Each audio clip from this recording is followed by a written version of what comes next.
ආයිබෝවන් යාළුවනේ.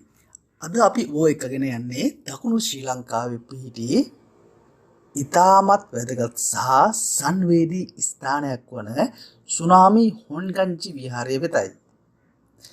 මේ ස්ථානය බොහෝ දෙනා හඳුන්වන්නේ පැරෑලිය ජපන් බුදු පිළිමය ලෙස.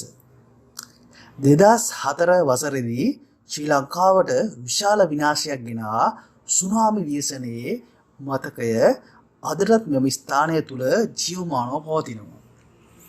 2004 දෙසැම්බර් 26 වෙනිදා සිදු වූ ඉන්දියානු සාගරය සුනාමි නිසා ශ්‍රී ලංකාවේ දහස් ගාණක් ජීවිත අහිමි වුණා.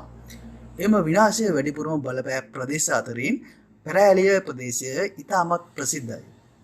එදා සුනාමි රළ හදිසියෙම වෙරළට පැමිණි විට මේ ගමන් කරමින් තිබූ දුම්රියක් සම්පූර්ණයෙන්ම විනාශයට පත් වුණා. එම දුම්රිය අනතුර ලෝකයේ දරුණුතම දුම්රිය ව්‍යසන වලින් එකක් ලෙස සැලකෙනවා. එම විනාශයෙන් ජීවිත අහිමි වූ සියලු දෙනා සිහිපත් කිරීම සඳහා ජපානයේ සහාය ඇතිව මෙම විශාල බුදු පිළිමය සහ විහාරය ඉදිකර තිබෙනවා. ඉතාමත් සාමකාමී පරිසරයක පිහිටි මෙම ස්ථානය අද දේශීය සහ විදේශීය සංචාරකයන් බොහෝ දෙනෙකුගේ ආකර්ෂණයට ලක්වන ස්ථානයක් බවට පත් වෙලා තිබෙනවා.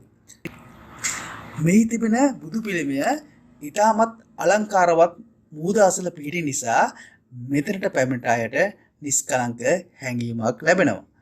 බොහෝ දෙනා මෙහි පැමිණෙන්නේ සුනාමි ව්‍යසනය ගැන දැනගන්න, ආගමික සිතුවිලි ඇති කරගන්න සහ නිදහසේ විවේක ගන්නයි. මෙම ස්ථානය ආසන්නෙහිම සුනාමි දුම්රිය ව්‍යසනය සිහිපත් කරන ස්මාරකයක් තිබෙනවා. එය නැරඹීමේදී එදා සිදු වූ විනාශයේ භයානක බව අපට තේරුම් ගන්න පුළුවන්. ඒ වගේම ජීවිතයේ වටිනාකමත් ස්වභාව ධර්මයේ බලයත් අපට මතක් කරන තැනක් ලෙස මේ හැඳින්විය හැකියි. අද වන විට පැරෑලියේ ජපාන් බුදු පිළිමය ශ්‍රී ලංකාවේ වැදගත් සංචාරක සහ ආගමික ස්ථානයක් බවට පත් වෙලා තිබෙනවා.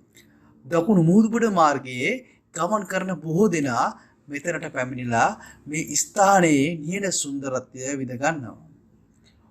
ඔබත් කවදා හරි මෙම ස්ථානයට ඇවිත් තියෙනවා නම් ඔබ අත්දැකීම් කමෙන්ට් කරන්න, වීඩියෝ එකට ලයික් කරන්න, ෂෙයා කරන්න අමතක කරන්න එපා. ඒ වගේම අපේ Facebook පිටුවට ෆලෝ කරන්න, ඒ වගේම YouTube නාලිකාවට සබ්ස්ක්‍රයිබ් කරන්න අමතක කරන්න එපා. එහෙනම් තවත් ලස්සන සහ වැදගත් ස්ථානයකින් නැවත හමු වෙමු. ස්තුතියි.